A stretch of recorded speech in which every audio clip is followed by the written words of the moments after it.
এই লোকটা হোটেলের বিছানায় কেবল একটু ঘুমিয়েছিল, কিন্তু ঘুম থেকে উঠেই সে আতঙ্কের সাথে দেখল যে তাকে বরফ ভর্তি একটি বাথটাবের মধ্যে ফেলে রাখা হয়েছে। তার মাথা খুব ঝিমঝিম করছিল, এমনকি তার শরীরে কোনো শক্তিও ছিল না। সে অনেক কষ্টে ভর দিয়ে যখন বসল, তখন দেখল তার পুরো শরীর কেমন যেন অবশ হয়ে গেছে। এই মুহূর্তে সে বুঝতে পারল কিছু একটা গড়মিল হয়েছে। সে তাড়াহুড়ো করে বাথটাব থেকে বের হয়ে এলো, কিন্তু ঠিক তখনই সে মেঝেতে এক নাগারে রক্তের দাগ দেখতে পেল। একটি খারাপ অনুভূতি সরাসরি তার মাথায় আঘাত করল। যেমন ভাবা হয়েছিল, বিছানার চাদর সরাতেই এক দলা তাজা লাল রক্ত তার চোখে পড়ল। নিক কিছু বুঝে ওঠার আগেই তার কোমরের পাশে তীব্র ও অসহ্য ব্যথা শুরু হলো। নিজের ভেতরের সন্দেহ সত্যি কিনা তা দেখার জন্য সে তীব্র ব্যথা সহ্য করে আয়নার সামনে গেল। সে কাঁপতে কাঁপতে নিজের জামা তুলে দেখল। সে দেখল তার একটি কিডনি সেখান থেকে গায়েব হয়ে গেছে। এতক্ষণে নিকের মনে পড়ল যে গত রাতে বারে এক অপরিচিত সুন্দরীর সাথে তার দেখা হয়েছিল। একে অপরকে পছন্দ হওয়ায়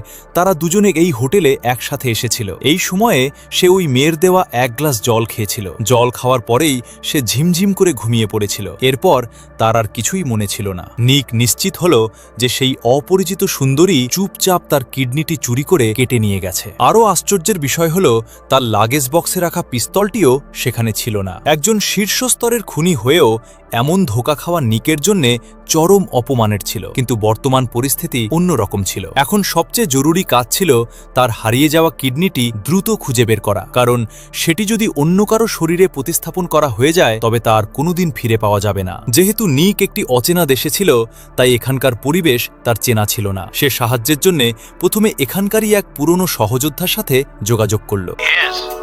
It's Deacon. It's been a long time, my friend. I'm in town. I need help. I'm at your service without question. Phone কেটে দেওয়ার পরপরই মিক দেখল কাছের একটি ক্যাবিনেটের ওপর একটি তাস রাখা আছে, আর তার পাশে দুটি ব্যথানাশক ওষুধের বোতল ছিল। নিক আস্তে আস্তে সেদিকে এগিয়ে গেল। সে দেখল পাশে একটি কিডনি দানের সম্মতিপত্র রাখা আছে। আরও ঘৃণ্য বিষয় হল তার পেছনে এক তাড়া $US রাখা ছিল। নিক বুঝতে পারল সে আসলে অঙ্গ পাচারকারীদের এক রূপসীর ফাঁদে পড়েছে। কিন্তু এই অঙ্গ পাচারকারীরা জানত না যে এবার তারা ভুল জায়গায় হাত দিয়েছে, কারণ নিক ছিল আসল খুনিদের রাজা। কিছুক্ষণের মধ্যেই সেই পুরনো সহযোদ্ধা তার সহকারীকে নিয়ে সাহায্যের জন্য চলে এলো। এরপর নিক গত রাতের সব ঘটনা তার সহযোদ্ধাকে খুলে বলল। সহযোদ্ধা সেটি শুনে নিককে শান্ত হতে বলল, কারণ সে নিকের ব্যথার জন্য মরফিন নিয়ে এসেছিল। এটি সাময়িকভাবে তার শরীরের কষ্ট কমাতে পারত। পরিস্থিতি অত্যন্ত জরুরি বুঝে নিক দ্রুত গত রাতে সেই বারে গেল। সে গত রাতে ডিউটিতে থাকা নারী বারটেন্ডারকে খুঁজে বের করল। সে সেই বারটেন্ডারের মুখ থেকে রূপসী মেয়েটির ঠিকানা জানতে চাইল, কিন্তু ওই নারী নিককে দেখে বোকাবাজার অভিনয় করতে লাগলো। সে দাবি করল সে নিককে চেনে না এবং কোনো মেয়ের কথাও জানে না। কিন্তু নিক তার এই ফালতু কথা বিশ্বাস করার পাত্র ছিল না। নিককে বারবার প্রশ্ন করতে দেখে নারীটি বারের বাউন্সারদের ডেকে পাঠালো। সে বাউন্সারদের বলল নিকের 2 পা ভেঙে বার থেকে বাইরে ছুঁড়ে ফেলে দিতে, কিন্তু নিককে সামলানো এত সহজ ছিল না।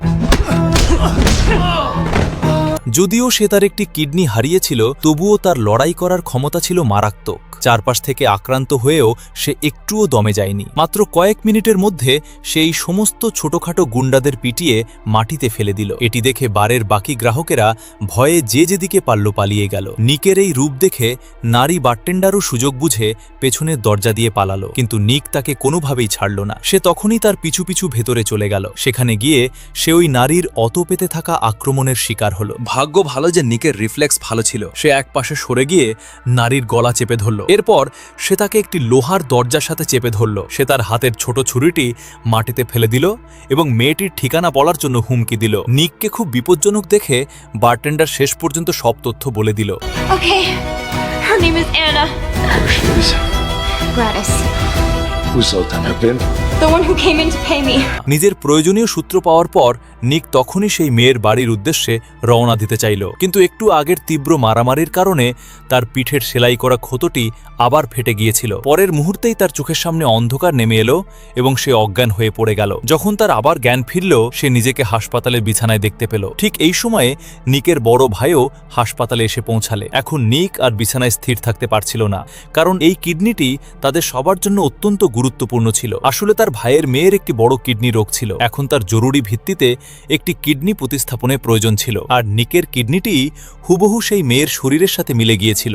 যদি সময় মতো এই কিডনিটি খুঁজে বের করা না যায়, তবে তার মেয়ে কিডনি বিকল হয়ে দ্রুতই মারা যাবে। যখন দুই ভাই চিন্তায় ব্যাকুল হয়ে পড়েছিল, তখন পুরনো সহযোদ্ধা একটি ভালো খবর নিয়ে এলো। সে গতরাতের বারের সামনের সিসিটিভি ফুটেজ চেক করে সেই মেয়ের যাতায়াতের পথ খুঁজে বের করেছিল। এমনকি সে যে ট্যাক্সিতে উঠেছিল তা ট্র্যাক করে জানা গেল মেয়েটি একটি আন্ডারগ্রাউন্ড ক্লাবে কাজ করে। পরিস্থিতি খুব জরুরি দেখে তারা তিনজন গাড়িতে করে দ্রুত সেদিকে রওনা দিল। কিন্তু মাঝপথে তীক্ষ্ণ বুদ্ধির নিক খেয়াল করল যে পেছন থেকে একটি গাড়ি তাদের পিছু নিয়েছে। সে বুঝতে পারল এই লোকগুলো হয়তো পেছনের আসল অপরাধী। তাই সে একটি অন্ধ কোণ দেখে গাড়ি থেকে চুপচাপ নেমে গেল। গন্তব্যে পৌঁছানোর পর নিক ফোনে তার ভাইকে বলল তাদের গাড়িটি দিয়ে পেছনের গাড়ির পথ আটকে দিতে। পেছনের গাড়ির দুজন যখন অবাক হয়ে গেল, নিক আচমকা এসে তাদের উপর হামলা করার প্রস্তুতি নিল। কিন্তু ওই দুজনা ছিল খুব উন্নত প্রশিক্ষণপ্রাপ্ত কিলার। তারা দ্রুত সামনের গাড়িটিকে ধাক্কা দিয়ে সেখান থেকে পালিয়ে গেল। অনেক কষ্টে আসল অপরাধীদের পেয়ে নিক তাদের এত সহজে ছেড়ে দিতে চাইল না। সে তার ভাইকে বলল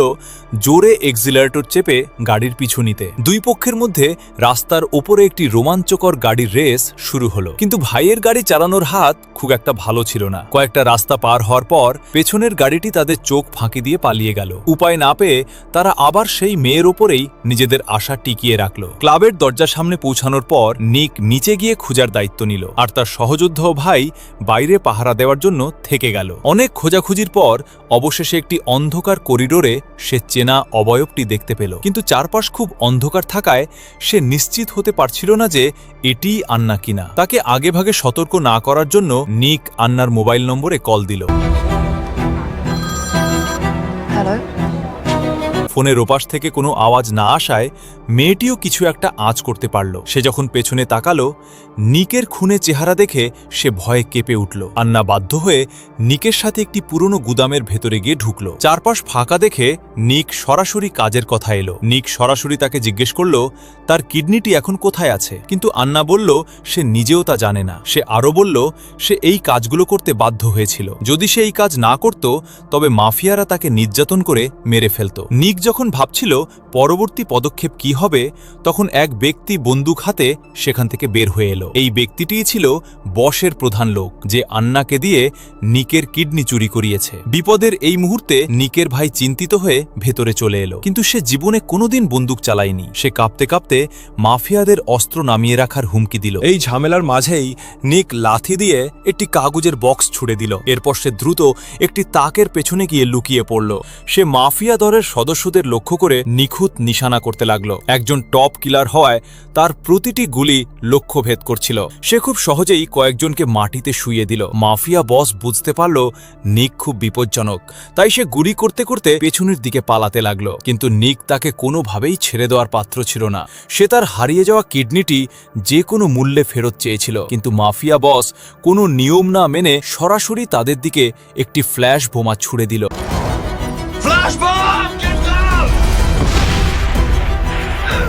এই বোমার আলো ও শব্দে তারা তিনজন সাময়িকভাবে চোখে ও কানে তালা লেগে গেল। মাফিয়া বস এই সুযোগটি হাতছাড়া না করে দ্রুত সেখান থেকে পালিয়ে গেল। এর ফলে মাফিয়াদের এই চেইনের সূত্রটি পুরোপুরি কেটে গেল। তারা যখন গাড়িতে বসে পরবর্তী করণীয় নিয়ে ভাবছিল, তখন পেছনের সিট থেকে ভাই একটি আইডিয়া দিল। সে বলল, মাফিয়ারা যেহেতু এত বড় আয়োজন করে নিকের কিডনি চুরি করেছে, এর পেছনে অবশ্যই কোনো বড় ক্রেতা আছে, আর সেই ক্রেতার শরীরের সাথে নিকের কিডনি পুরোপুরি ম্যাচ করেছে। এটি ভেবে ভাই হাসপাতালে কাজ করা তার এক বন্ধুকে ফোন করল। সে জরুরি কিডনি প্রয়োজন এমন ধনীদের একটি তালিকা বের করতে বলল। তালিকাটি ভালো করে দেখার পর একটি বড় অস্ত্র কোম্পানির ধনকুবেরের নাম পাওয়া গেল। সেই ধনকুবেরের ব্লাড গ্রুপ ও কিডনির ধরন নিকের সাথে হুবহু মিলে গিয়েছিল। তাছাড়া সেই ধনী ব্যক্তিটি বহু বছর ধরে এই রোগে ভুগছিলেন। সেই ব্যক্তি যে কিডনি চুরির মূল হোতা তা বুঝতে আর বাকি রইল না। তারা রাতারাতি গাড়ি চালিয়ে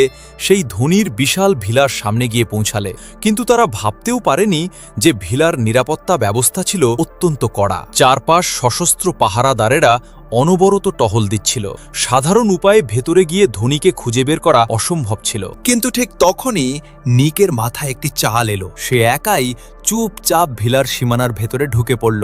সে মেইন পাওয়ার বক্সের পাশে একটি বোমা সেট করে দিল। একটি বিশাল বিস্ফোরণের সাথে সাথে পুরো ভিলাটি মুহূর্তের মধ্যে অন্ধকারে ডুবে গেল। এরপর সে নাইট ভিশন গগলস পরে বাড়ির ভেতরে ঢুকে পড়ল। কিন্তু ঠিক তখনই ভিলার ব্যাকআপ লাইটগুলো আবার জ্বলে উঠল। পরিষ্কার বোঝা গেল এই বাড়িতে নিজস্ব বিদ্যুৎ জেনারেটর সিস্টেম আছে। দ্রুতই একদল বডিগার্ড সেখানে ছুটে এলো, কিন্তু নিকের কিলার লাইফের অভিজ্ঞতা এখানে কাজে লাগলো। তার নিখুঁত নিশানার কারণে আশেপাশের সব বডিগার্ড দ্রুতই মারা পড়ল। অনেক কষ্টে সে যখন সেই ধনকুবেরের ঘরের দরজায় পৌঁছালে সে দেখল ধনী ব্যক্তিটি আগেই তার জন্য অপেক্ষা করছিলেন। নিকের খুনে চেহারা দেখেও সেই ধনী ব্যক্তিটি একটুও ভয় পেলেন না। পরের মুহূর্তেই অন্ধকারের আড়াল থেকে একজন পেশাদার কিলার নিকের পেছনে এসে দাঁড়ালো। ধনকুবের সেই কিলারকে আদেশ দিলেন নিকের অন্য কিডনিটিও কেটে নিতে, কিন্তু নিকও এত সহজে হেরে যাওয়ার মানুষ ছিল না।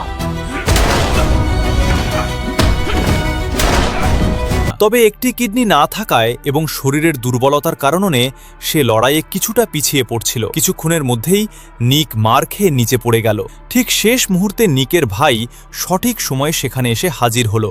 সে তার হাতের শটগান দিয়ে এক গুলিতে সেই কিলারকে শেষ করে দিল। এটি দেখে ধনী লোকটা পুরোপুরি ভয় পেয়ে গেলেন। তিনি ঘুরে দাঁড়িয়ে পালানোর চেষ্টা করলেন, কিন্তু নিক তাকে কোনো সুযোগ না দিয়ে শক্ত করে ধরে ফেলল। কিন্তু ঠিক তখনই ভাই একটি বিষয় খেয়াল করল। ধনী লোকটির শরীরের অবস্থা দেখে মোটেও মনে হচ্ছিল না যে তার কোনো বড় অপারেশন হয়েছে। সে এগিয়ে গিয়ে ধনীর গায়ের জামা টেনে তুলল। দেখা গেল ধনী লোকটার শরীরে কোনো অপারেশনের কাটার দাগই নেই। এর মানে দাঁড়ায় নিকের কিডনিটি এই ধনীর শরীরে বসানো হয়নি। এটি ভেবে সে ক্ষোভে ও উত্তেজনায় প্রতিটি রুম একে একে খুঁজতে লাগলো। মেইন বেডরুমে গিয়ে সে যা দেখল তাতে তার চোখ স্থির হয়ে গেল। সে দেখল সেখানে একটি ছোট ছেলে অত্যন্ত দুর্বল অবস্থায় বিছানায় শুয়ে আছে। এতক্ষণে নিক আসল সত্যটি বুঝতে পারল। ধনী লোকটার নিজের জন্য নয়, বরং তার ছোট্ট নাতির জীবন বাঁচানোর জন্য নিকের কিডনিটি চুরি করিয়েছিলেন। এই দৃশ্য দেখে ভাই রাগে ফেটে পড়ল, কারণ তার নিজের মেয়েও এই একটি কিডনির জন্য মৃত্যুর মুখোমুখি দাঁড়িয়েছিল। সে ধনীকে ধাক্কা দিয়ে ফেলে বিছানার ছেলের দিকে বন্দুক তাক করল, কিন্তু নিক দ্রুত এগিয়ে গিয়ে ভাইকে শক্ত করে বাধা দিল। সে বলল, এই সব অপরাধ এই ধনী লোকটার। এই ছোট ছেলেটি কিছুই জানে না। একটি নিষ্পাপ শিশুর ওপর রাগ দেখানো ঠিক হবে না। নিকের কথা শুনে ভাই অবশেষে হাত থেকে বন্দুকটি নামিয়ে নিল। এরপর তারা দুজনে অত্যন্ত হতাশ মন নিয়ে সেই ভিলা থেকে বের হয়ে এলো। পরের দিন সকালবেলা নিক কাঁপতে কাঁপতে ভাইয়ের কাছে এলো। যখন সে দেখল ভাই সেই ছোট মেয়েটিকে কোলে নিয়ে বসে আছে, তার মন গভীর অপরাধ বোধে ভরে গেল। আসলে এই মেয়েটি তার ভাইয়ের নিজের মেয়ে ছিল না। বহু বছর আগে নিক যখন অন্য দেশে একটি মিশনে ছিল, তখন এক নারীর সাথে তার এই সন্তান হয়। নিজের পেশা খুব বিপজ্জনক হওয়ায় সে মেয়েটিকে তার নিঃসন্তান ভাইয়ের কাছে লালন পালনের জন্য রেখে গিয়েছিল। আর এই কারণেই নিকের কিডনিটি এই ছোট মেয়ের শরীরের সাথে এত নিখুঁতভাবে মিলে গিয়েছিল। ঠিক তখনই ভাই খেয়াল করল নিকের দুই পা বেয়ে প্রচুর রক্ত ঝরছে। সে তাড়াতাড়ি মেয়েটিকে কোল থেকে নিচে নামালো। নিক বলল, গত রাতে সেই কিলারের সাথে লড়াইয়ের সময় সে মারাত্মকভাবে জখম হয়েছিল। সে এতক্ষণ কেবল নিজের শেষ